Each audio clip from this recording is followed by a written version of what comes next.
Breaking news. Delhi liquor policy కేసులో మరో కీలక పరిణామం చోటు చేసుకుంది. Delhi high court judge justice Swarnakanta Sharma కీలక నిర్ణయం తీసుకున్నారు. తనపై కేజ్రీవాల్, మనీష్ సిసోడియా సహా పలువురు ఆప్ నేతలు విమర్శలు గుప్పించడం, సోషల్ మీడియాలో పోస్టులు వేయడంపై కోర్టు ధిక్కరణ చర్యలు ప్రారంభించారు. అలాగే ఈ కేసు విచారణను మరొక ధర్మాసనానికి బదిలీ చేస్తున్నట్లుగా ప్రకటించారు. మాజీ ఢిల్లీ సీఎం ఆప్ అధినేత కేజ్రీవాల్ పై ఫైర్ అయ్యారు జస్టిస్ స్వర్ణకాంత శర్మ. కేజ్రీవాల్ ఒక పథకం ప్రకారమే తనకు వ్యతిరేకంగా క్యాంపెయిన్ నడిపారని ఆరోపించారు. తనకు రాజకీయపరమైన విధేయతను ఆపాదిస్తూ కోర్టును లక్ష్యంగా చేసుకుంటూ సోషల్ మీడియాలో పోస్టులు పెట్టారంటూ తీవ్ర అభ్యంతరం తెలిపారు. ఈ కేసు నుంచి తప్పుకునేందుకు నిరాకరించిన తర్వాత కేజ్రీవాల్ చట్టపరంగా ముందుకెళ్లడానికి బదులుగా తన ప్రతిష్టను దెబ్బకొట్టాలని చూశారన్నారు.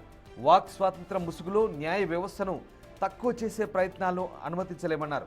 మరోవైపు సిబిఐ తరపున హాజరైన సొలిసిటర్ జనరల్ తుషార్ మెహతా మాట్లాడుతూ సంస్థ గౌరవాన్ని నిలబెట్టారంటూ స్వర్ణకాంత శర్మకు కృతజ్ఞతలు తెలిపారు.